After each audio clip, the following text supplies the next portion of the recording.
I've got May, June, and July already filled up enough to more than cover all the preferred earnings and everything else, right? And it's only March, right? That's because we had the bandwidth of time, right?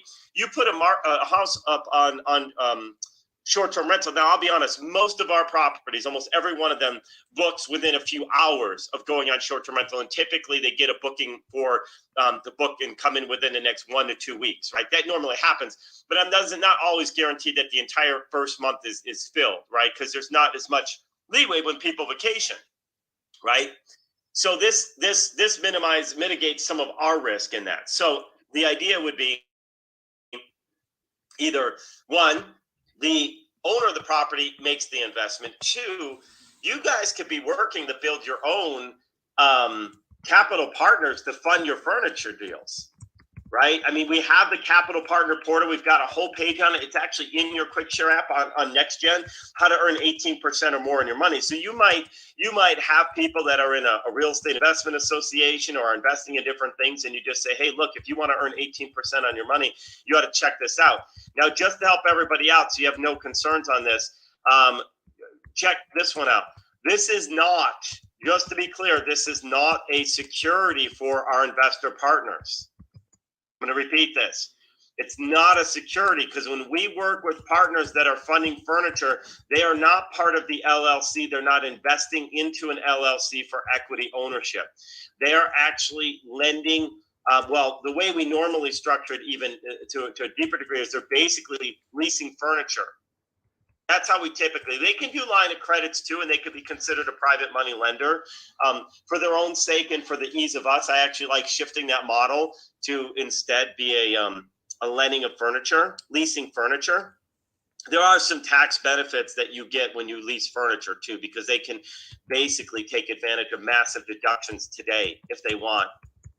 You get like 80% of the cost of furniture as an expense, as a complete loss. So if you've got somebody that owns a business, let's say Ray, for example, let's say you have an accounting firm, right? Say you're running your accounting business, right? And you're like, shoot, I want to minimize my taxes this year. My accounting firm, it's going to be a good year, right? If you lease furniture, you can actually write off 80% of that furniture as an expense. Right now, it's a Section 179 deduction. It was 100%. They actually extended that during the COVID period, but now it's back down. This year starts back to the 80% rule. They could also divide it out over 5 years and just do a regular, depreciation, however they want to optimize their taxes. So there's some really cool tax things that they can do. But there's other reasons. I'm not going to go into here why someone may want to do line of credit versus furniture or vice versa. But you could actually be building that up. And by the way, if somebody decides to jump in on a furniture package, you guys actually get paid. This is the difference. If they do it as a furniture package, I can actually pay you guys a $500 commission. All right. A lot of people haven't heard this. Let me rephrase this. This might be new to you. How many of you guys have never heard about this idea of earning money on our furniture packages? Is that new for anyone? Okay, Michael hasn't. So at least for Michael's sake, I will share this. Here's what happens. We have a house that needs furniture, whether it be beyond living or short-term rental, whatever it might be. We'll commit to the $510 a month payment, which is equivalent of 18% APR. All right, over 5 years, 60 months. They lend that furniture package, and I can actually give you $500 as a well, you could think of it as a referral fee, but I actually just think of it as a sales commission. And here's how I equivalate it. If you go to Ashley Furniture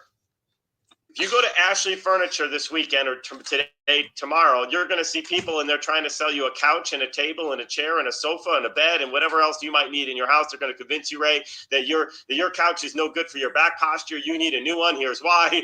And they're going to try to get you out the door as much as they can, right? And they're going to get paid a commission for selling furniture. You see, you cannot take a commission if somebody lends out money. So, Ray, if you technically bring somebody in who wants to do a line of credit as a private money lender, and you want to take a fee for brokering that money, that's exactly what you become. Is a broker, and you cannot be a broker without being licensed with the state. Now, are there some other creative things you can do? Yes, but I'm not going to talk about those on a recorded call. The easier way is they don't lend money, they lease furniture. All right. So you say, hey, you know what? Let me help you. You earn, lease furniture. You get a great return when you lease furniture. You buy a $20,000 furniture package. You're going to get 30,000. Well, what's 510 times 60? I forget that number. I think it's either 30,800 or 600. 30 grand. 30 grand. Yeah, it's just over 30 grand though. So it's 510 times 60. 30,000. Yeah, 30,600. 30,600 bucks back. That's equivalent of an 18% APR, straight interest rate on your money. And now all of a sudden, Ray, I can pay you, right? Because you're not selling money. You're selling so that's a $20,000 investment. What's that? That's a $20,000 investment on my part. If I would give you $20,000 to Next Gen, yes, or the furniture to the project, if you will. But yes, to a company. Are you saying they give us 20 grand and they get paid back over time, over 5 years? Yep, they put in 20 grand and they get paid $510 over a month for 60 months. So that. And there's the collateral is just the furniture. Yeah, the collateral is the furniture, but the people that come in on our furniture packages and so forth, they're not really leasing the furniture. They know that they're actually leasing to a business that has a high income producing revenue model, right? This is not Rent-A-Center where you're leasing to people who, can barely, not only is a bad way, but are struggling to make their rent payments, right? We're talking about models, and you've seen the numbers that are making $6,000, $7,000, $8,000, $9,000 a month in gross revenue, and furniture gets paid back before we ever get paid as us as facilitators and finders, because we get paid out of profits, right? So that's just a line item expense before we even pay management. Honestly, the people that actually have to do all the work to deal with the calls and the guests and everything else, they get paid after furniture. So if this is why, Next Gen takes on that burden, that we'll pay the management teams and we'll deal with that, because we know in the long run it's all going to even out. Is there a limited amount of furniture investments you can do? Do you have just a certain number of those, or? No, well, this is the thing, Ray. This is the beauty part about doing it this way. If you're a private money lender, each state has their own different regulations about how many transactions you can lend in a given year before you have to become regulated as a financial institution or broker. Okay. In leasing furniture, it's unlimited. As many homes as we need furniture for, Ray, we can have people leasing the furniture. And yeah. Okay, so I just wondered on your end. I'm sorry. I just wondered on your end if there's a limited amount that you have, or if there's a certain amount that you fill before you can take more. Like if you guys have an unlimited amount of furniture purchases. Well, obviously it's based on how many. Sorry. Basically, it is based on how many deals are available at a given moment in time. But what if people are interested, we could just simply put them on a wait list.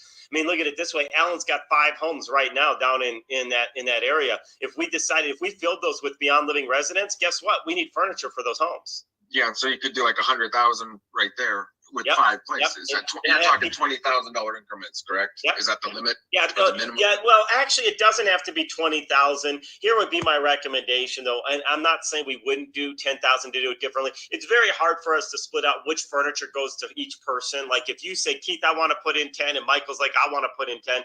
I like to have the simplicity of, hey, here's a package, and here's all the furniture, because it's more than the furniture. There's the ordering of it. There's the setup of it, and blah blah blah. I don't want to have to decompose what your 10,000 went to. It went to furnish the house. So it's easier. If people only had 10,000 or 5,000, they should get together, form their own little LLC and say, hey, we're going to go lease furniture together, right? Mm-hmm. You could have 4 people come together and each put in $5,000 and say, hey, let's go launch a business, leasing furniture to high income producing business models like short-term rental, Beyond Living, et cetera, right? Now, all of a sudden, you got people that are sitting there with $5,000 that's sitting in the bank, earning them virtually zero, right? That are now earning the equivalent of 18%. Yeah, that's what I was saying. Is it's like a 20,000 minimum that you guys are looking for, or is it? I mean, you would want to do like 20,000 at a time in a block. Typically, I'm just going to say that as typically, Ray, it makes my life easier. Now, I'll be honest with you. I personally furnish homes myself with our own capital, and I take the 18%. But then if somebody wants to come in and say, "Hey, I got 10 grand," I don't mind sharing, part of mine. Hey, jump in on one of mine. It doesn't matter to me, then I just get ahead of it and I pre-fund a bunch of these, right? Because I'm not saying no to the deals. I want to say yes to every deal that's a great deal. So yeah, I was just curious because I think I asked Josephine and she said, well, it depends on how many Keith has available at the time, right? Because I told her if you want to do 20 or 40 or 60 or whatever it might be, like 3 deals would be 60,000. You make 18% on all those that 60,000, but it's over 5-year payment. And she said, well, it depends on how many are available. So I didn't know if you have to wait until something comes up or if I just how we do that. And it depends on where people are at in their financial situation. Here's what I mean by that, Ray. Some people, I've had several people give me at least 100K and just say, you know what, just go do whatever with it. I don't really care. And then in that case, then it's easier just to do a line of credit, right? Because it's not a lot of I may put you that money into 5 different transactions, right? But you're not lending 5 times now, right? You're just lending one time, but we have a prior existing relationship. So there's that model. But if somebody just wants to do like, oh, I want to lease furniture, we actually tie the furniture, that line of credit, to an actual property. And so there is some level of security. And who was that, Michael, that maybe asked? There is some level of security in the sense that when they do that line of credit, if it's on the furniture level, we'll actually say that they're backed by the revenue and income streams from that property. Okay. So actually, there is a bit more than just not only get the furniture first, if the furniture, because it's a depreciating asset, right? The furniture, right? The minute we get it, it's not worth what it originally was. But you're protected by the revenues that come in on it. So if you ever had to, you could place a lien on the business against that property, assets, et cetera. And I don't have an issue with that. Hey, Keith, Michael Flint, he's always saying put in the top line furniture.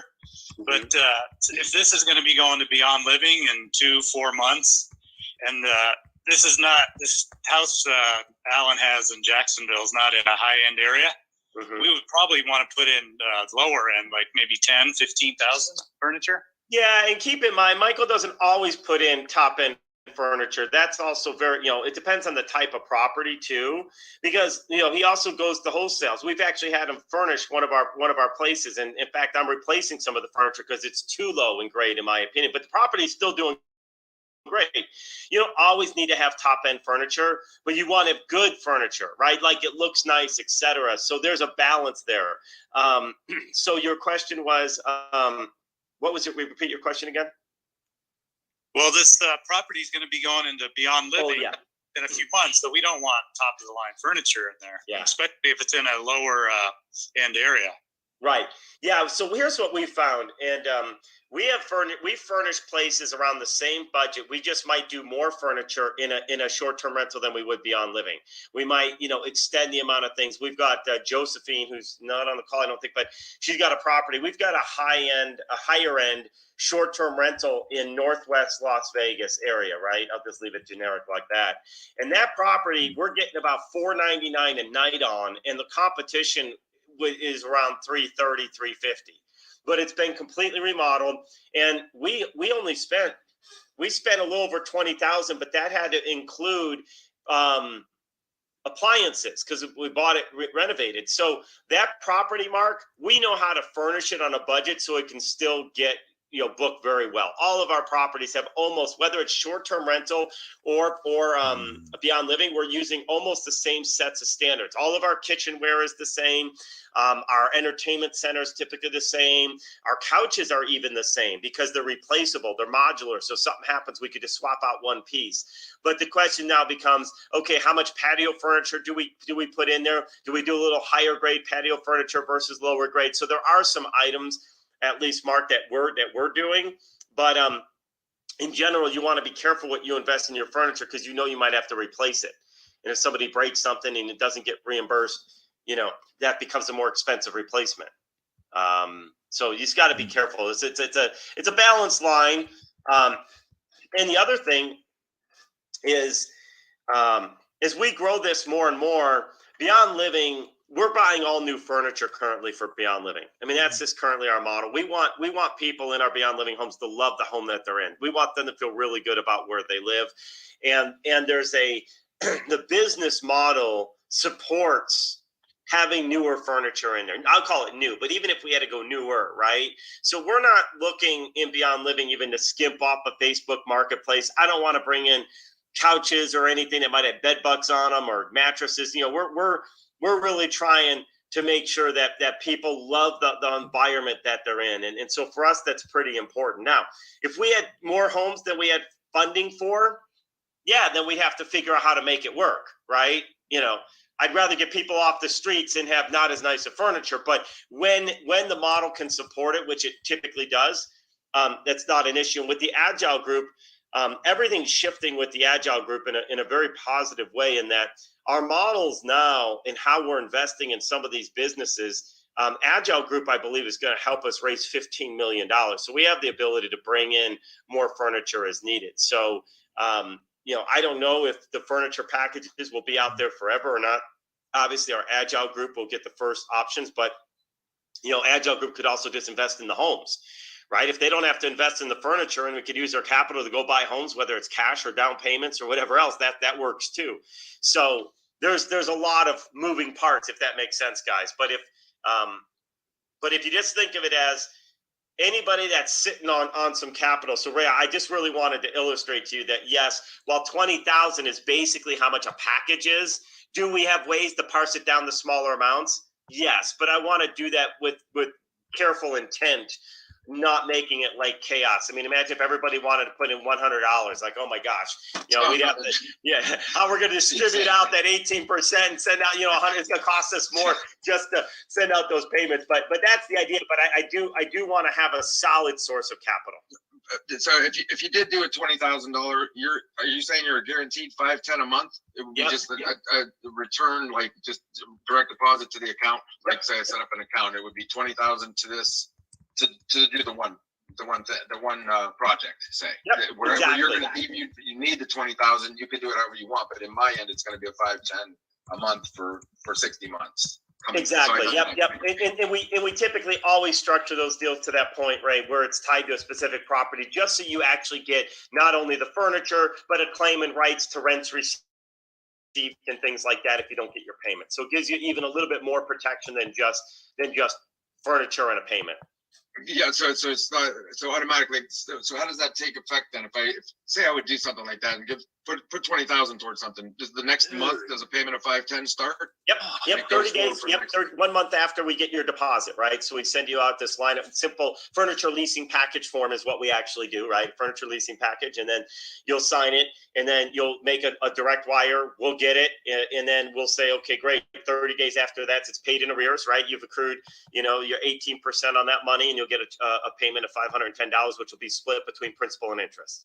And that's 510 total from my account to pay myself back. Is that what you're saying? Yes, to pay yourself back month after month after month. Yep. And so you said principal and interest. I didn't understand that part though. So 510. So here's the deal. 510 a month is just equivalent. If you were to do like an auto loan, right? Just a straight loan. Okay. If you were to do 510, if you put in $20,000, it's actually just over 18% would be $507 and some cents. Okay. That's how much your payment would be. So imagine you went and got an auto loan at 18% for $20,000. Your payment would be $507. We pay $510 as a lease because we don't want to actually tie it to an exact APR. That way we don't have to disclose. We're not paying on an APR. We're paying a payment, right? So just straight payment, 510 every month for 5 years. 6 yes, months. And if you looked at that like on an amortization table, that would be $507 and some change would be $20,000 amortized over 60 months, split principal and interest. And as you know, at the beginning terms of those types of loans, it's almost all interest, right? And then at the tail end, it's principal payback, right? That's how that works. Same with your house, right? Same deal. So that's kind of exactly what this is. But we just call it 510, so it's smooth, it's clean, and it's a lease. And then at the end of the lease, we can buy out all that furniture for $1 or $10 or some small amount. And then I have my 20,000 back plus my interest all back in the account. Yep, you've gotten $30,600 at the end of that term, and then we're left with furniture with whatever condition it is, right? Some of it, like bed frames, should still be solid. Like bed frames should be totally fine, and you'll have some plates and silverware that's probably all still good, and we will replace some glasses in the home from here and there that broke, but generally speaking, a good amount of it is completely still usable, and if it's a beyond living home, it's going to have some scratches on it. It's not going to be perfect, but it's going to be nice. But that's your property. That you guys have that. Exactly. That house has it, and that's good. And I got my percentage, and you guys have the property or the furniture, and it's all everybody benefits from it. Bingo. Okay. And it's a great win. And we might decide to come back and say, hey, we want to do $5,000 in upgrade. We want to get a new couch. We want to get new this, new that. We might take $5,000 on and put that into the business of Beyond Living, because it's going to have a budget for it, right? We have a budget. We want our places and our homes to be a place that people love coming to. We want them to feel good about it. Generally speaking, if people see nice stuff, they're likely to take nicer care of it. If they see stuff that's already beat up and dirty, et cetera, then they think, well, what does it matter if I spill all over it and clean it up, right? It's already dirty. So having things nice and cleaner to begin with is a better way to inspire people to take good care of it. Oh yeah, definitely. I appreciate it. Thank you. The tax benefits seem like a big deal. It seems like somebody shouldn't really gloss over that either. Right. That is, so think of it this way. Here's what's going to happen. Again, I can do a line of credit with people because you're just a private money lender, but what happens is then we have to split up how much of that 510, and it's easy. We have a table that tells us how much of that 510 this year was interest, and that's what you pay taxes on, right? But when you do furniture, this is a business for you, and it's a business asset. So that's why you can get this 80% of that furniture expense. There's something called the Section 179 depreciation. I don't know how many of you guys know that, but it's very similar. If you think about cost segregation, a lot of times when you get into multi-units, you know about cost segregation. It's the same concept that I can basically, if you really got good at this, you could buy a furniture package every year and just keep writing off $16,000 against your other income, and then you go buy another package and another $16,000, another $16,000. So you're just creating paper losses, right? That now you don't have to pay taxes on that money. So yes, Michael, you hit it. I try not to overwhelm too many people with it because a lot of people don't even understand how taxes work and depreciation and everything else. But it is something. When someone really gets into it, I'll kind of have a little understanding of like what's business life look like for you, right? What are you guys doing? Let's say you're a real estate agent. Let's say you work in corporate America and you say, hey, I want to get a real estate license. Check this out.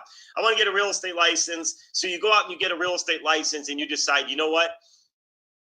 You close your first deal. What's an average transaction? 6, 7, 8,000, right? So let's say you're a part-time agent, which makes up probably at least two deals. And I have the numbers, but I think close to 60% of agents fall within the 1 to 2 sales a year. They average actually six sales a year, but there's a lot that fall in that 1 to 2 sales a year. So let's think about this. So you got these 2 sales you just made $14,000 in commissions, right? Everyone go with me for that moment, right? In the old world, you'd have to pay taxes on probably pretty much all that money. I mean, assuming you have another job too, and you pass your deductions. But if you borrowed against your 401k to put into your furniture leasing business, right? And you lease furniture out, you got a $16,000 deduction on that business. So you have income in one business, your real estate business of $14,000, and then you have $16,000 of losses from this other furniture lease company that you launched. Your tax liability becomes zero. And is that good for if you don't have a business, like if this is your business, say your leasing company, is it good on your personal? My wife and I would go and joint taxes. Yes. So it depends on every tax situation. So I'm going to say this more generically. You are limited on your passive losses on your personal tax. So you can't rack up like 100,000 worth, Ray, and then write off all that depreciation. You're going to want to create some other type of business that you utilize. But there is this though. This is what's really cool. Because it is a business. You now launched a business. Now you get all the extra tax benefits of having a business. By the way, I didn't explain this. Not only do you get your depreciation, but now you have your cell phone. It's part of your business, right? For your furniture leasing company, your internet, right? Your vehicle.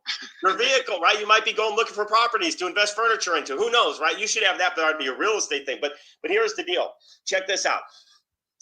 Now you've got you've got this business that maybe you can't claim all those losses this year. Maybe you've capped it out at 25,000. Okay, Ray?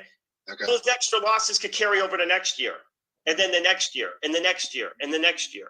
So done right, you can actually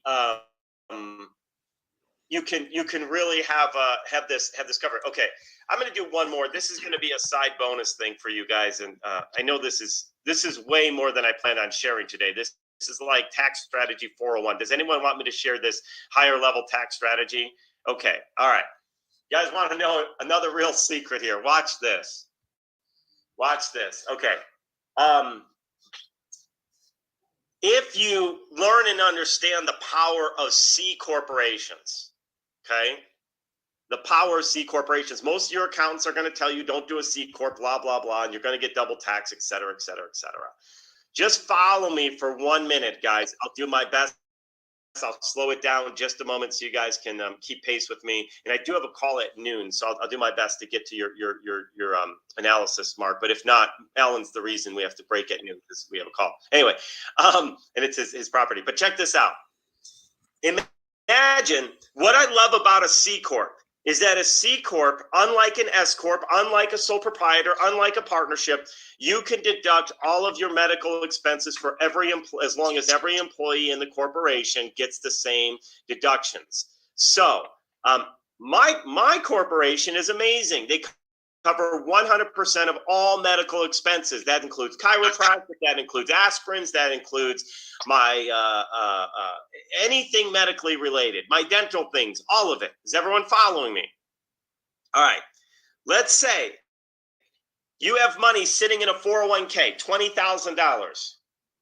Are you getting any tax benefits from that whatsoever? No. If you're lucky, you're getting some interest, and maybe you're having to pay some interest. If you took that 20 and you put it into your leasing business, now you're generating $510 a month. That $510 a month can be used to cover your medical expenses. You guys with me?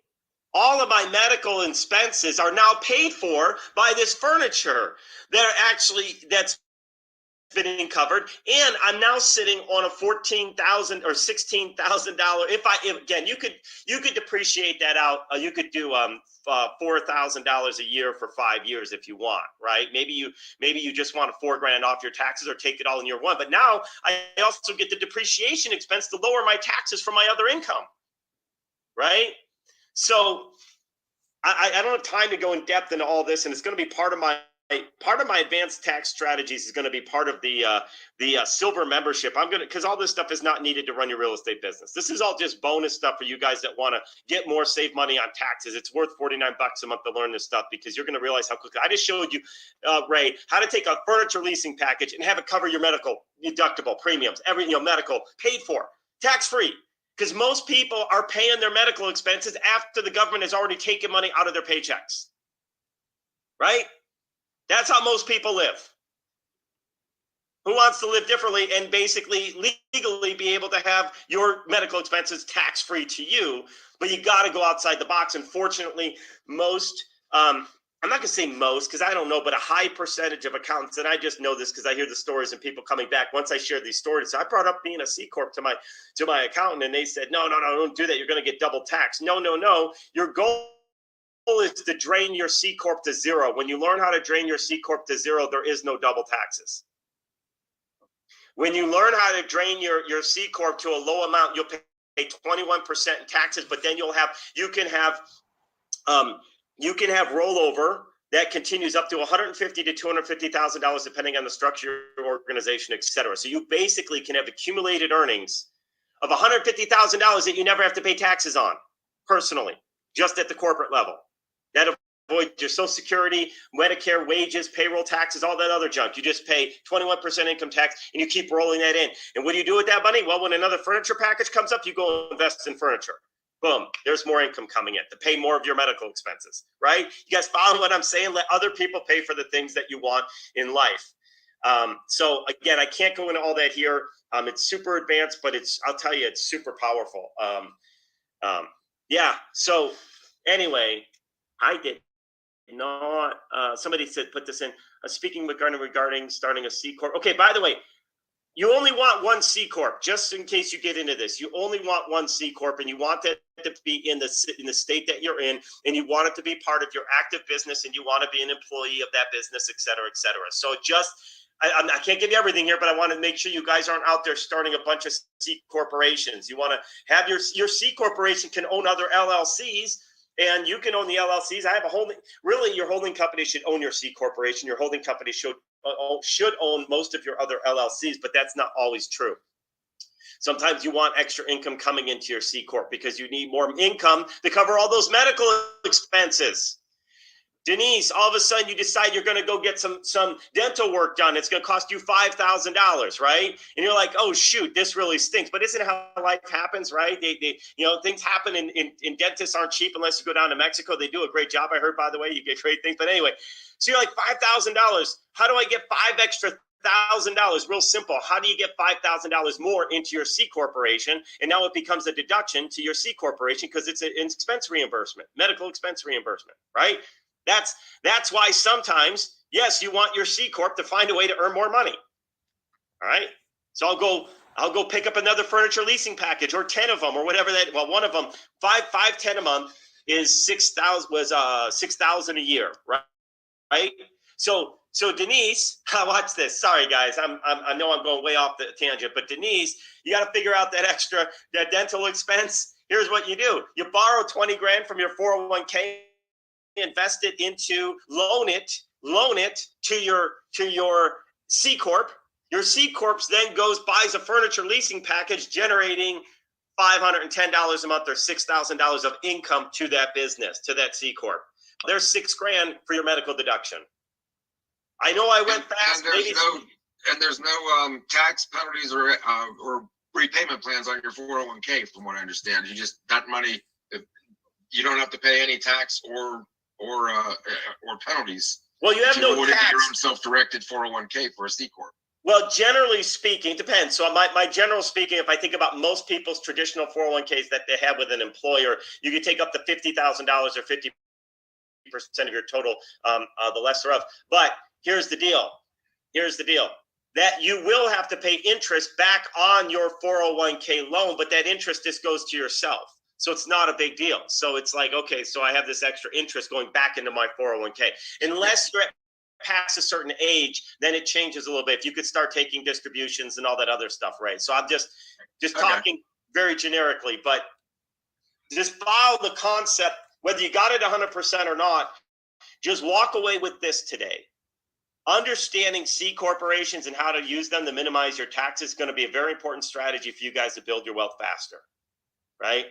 That is undeniable. It is absolutely something that most people don't learn. They don't understand. They don't teach this in colleges. It's not a requirement to graduate from even the top universities in the country.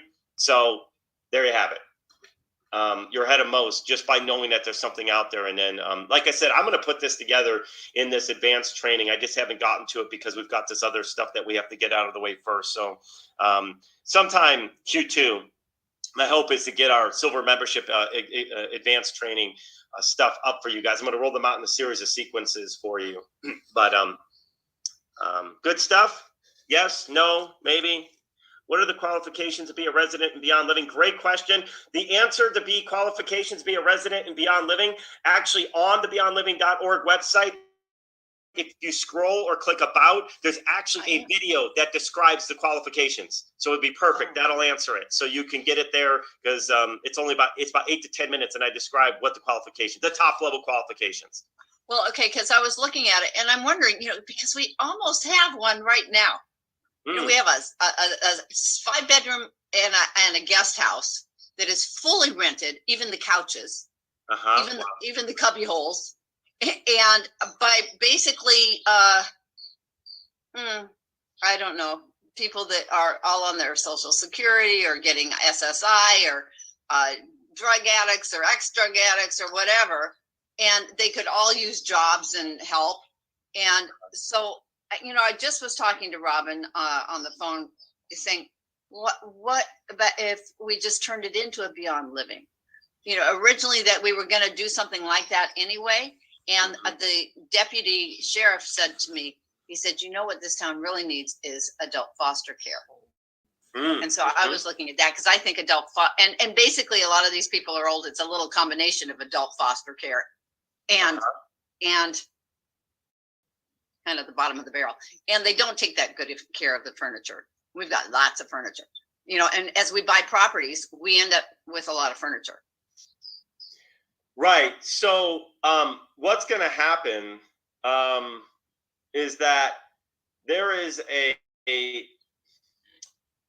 a opportunity to plug in some cases, Carol Sue, people that maybe don't fit the Beyond Living program. Maybe we could help them with jobs as we have an excess. I talk about having excess jobs. I talk about the ability that maybe we have we've got backups. You're on reserve. So if we have more jobs than our current Beyond Living residents can actually manage and do, we'll turn those over to anybody. I mean, it could be just everyday people, it could be those in need, could be whatever. But to be a true official Beyond Living home where we support it, bring in our resources, etc. Yeah, they're going to have to follow by the qualifications. And a lot of them aren't that crazy at qualifications, but here's why. There's a brand behind this, right? There's a brand behind it that we want people saying that Beyond Living homes are awesome. I'm not scared to have a Beyond Living home in my neighborhood. That's a different form of people have, addiction recovery homes and people are freaking out about them and they're still doing drugs, they're still drinking and all this stuff because there's no real structure, right? Many of these times, this is about the money and charging and people finding a way to do something with their home. We want structure. We want results. My ultimate end goal is this in a Beyond Living. The number one goal is to help them get on their path for a successful future, number one. Number two is I hope, and this is a side product and byproduct, I hope that we, in the midst of it, help them build a stronger relationship with God. Now, it's not a requirement. We are not, we don't force the faith, but we do encourage it, right? We encourage faith, right? Because that's how I believe we're really going to help people. That's my honest belief system, is that the way we're really going to help people is God's going to do more healing than we can ever do ourselves. That's just what it is. But we can give them the extra resources and tools we can give them to hopefully get to that place, right? Get them in a place where they've got a stable living environment and a stable housing environment so they could focus on getting past addictions or getting over the stresses, the traumas, and focus on building that relationship. And hopefully when that comes together, our real impact to help people grows, and also at the same time, as you know, my mission, igniting the kingdom of God, grows too, right? And that's really the mission. So there's two parts to it.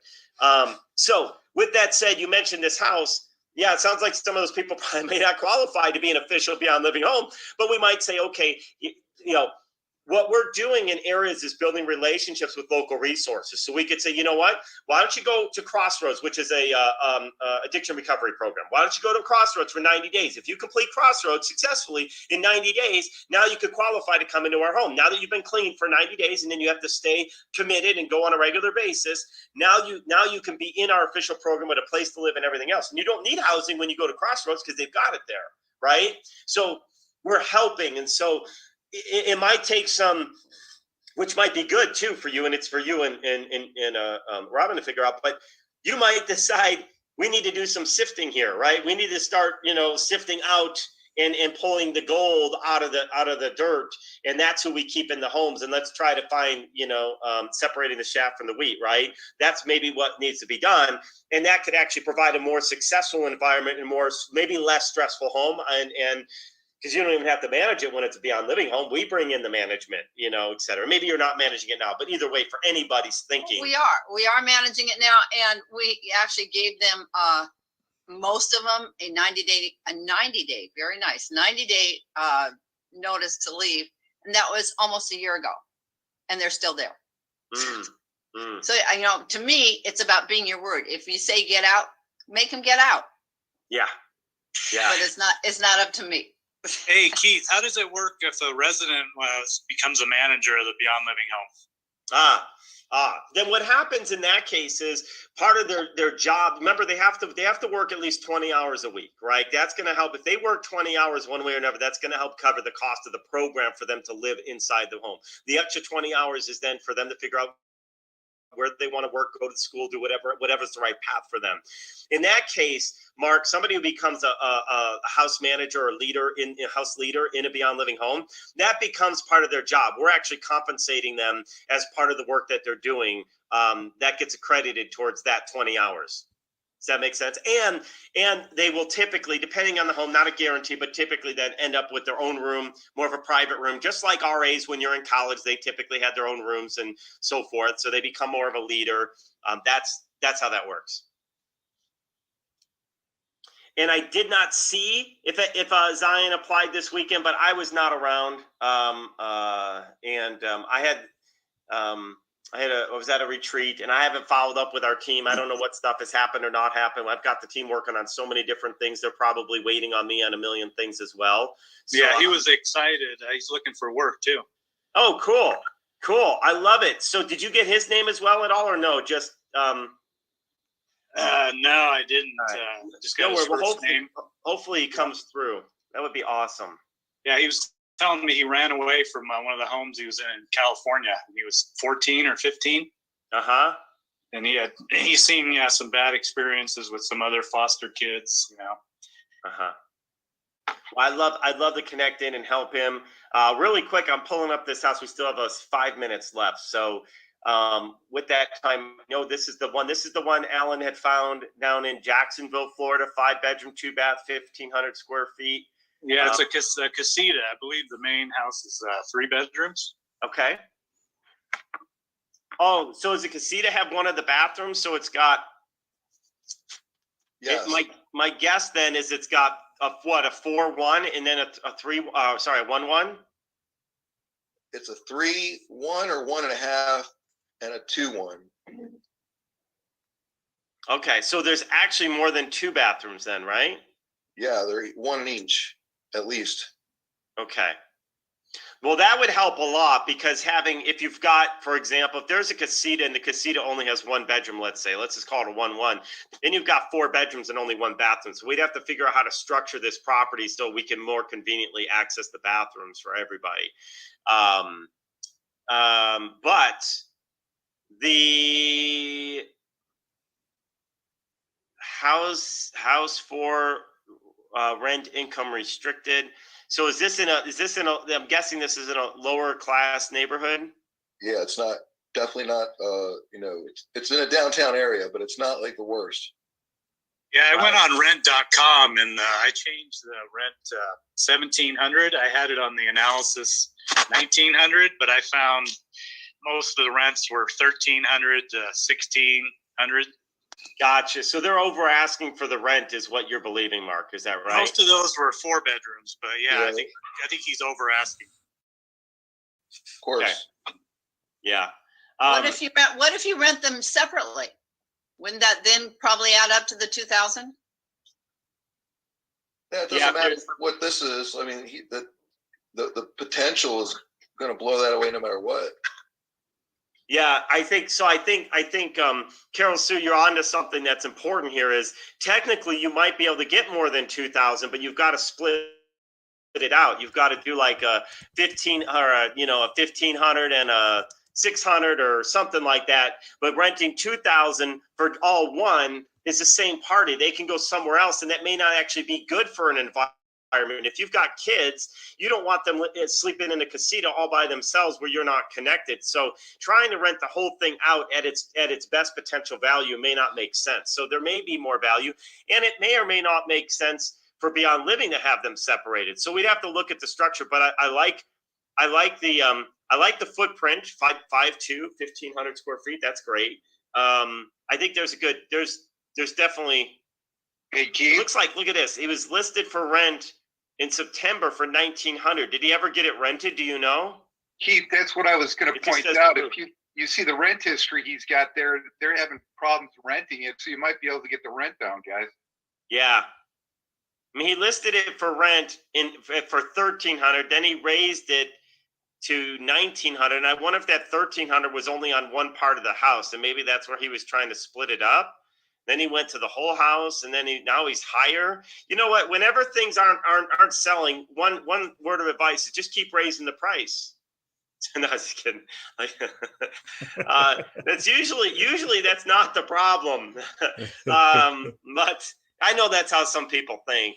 I'll just ask for more. Well, it's either because it's a slower market, so sometimes you do raise the price because you were marketing when the market was slower, or sometimes people raise the price because they're trying to make up for all the losses they've had, and that's actually not the right time to raise a price. Well, I've put all this money in, I've lost 3 more months, I need to make it back. It's like, okay, but raising the price is not your way to make it back. It just keeps you further behind because nobody wants to rent it at that price. If something didn't sell for $300,000, it's likely not going to sell for $330,000. All right, without massive change, unless you remodeled or did something big. Yeah, go ahead. Can I add to that? Yep. Because when they put it on too high to begin with, it gets stale, and the ones that would have been interested, they lose, and then they don't go back. So they lose a whole market. Yeah. And then later they say, well, this is whatever price you're at. This has been on for 60, 90, 120 days. I'm not offering full price on this. I'm going to offer lower because, you know, the buyers are smart. They find the data and they're like, I'm just going to lowball. All right. So Mark, Alan, good find. Well, obviously, I think we'll be working with this guy. We're trying to get on a call, and we can go offline separately and talk more about what you need. If there's anything more than me just peeking at it and get my opinion, I'll do that. But we've got a call with a seller coming up now, so I'm gonna let you guys run. Happy Monday, and we'll see you guys Wednesday night. All right. Thanks. Wait, I just saw this another word. I wouldn't have my chat open. Baltimore short-term rental 90 days or less. You have to live in the home at least 180 days and show proof of your residence. Actually, really fast. That actually is a requirement in Las Vegas as well. And if you're in the city, that you actually have to live in the property. They actually want you to live in the property while your guests are there. So if you're sharing a house, like how awkward is that? But a casita really opens up that door so you can live there and still short-term rental it. But also, for Beyond Living, it's possible for an owner in need to stay in their house and they can live there. We'll talk more about that on Wednesday and what that may look like, and also the challenges with that. So thanks, Sam. Saw your comment. Thanks, everyone. Hope this was a great call for everybody. You got something out of it, and we'll see you guys on Wednesday. Thank you. God bless. See you guys.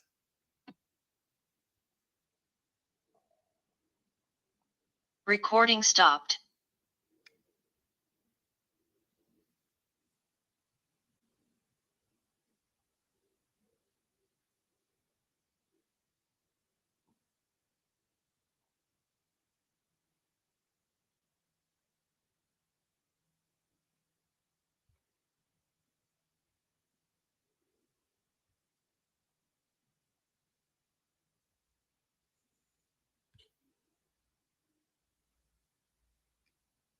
All right. That was our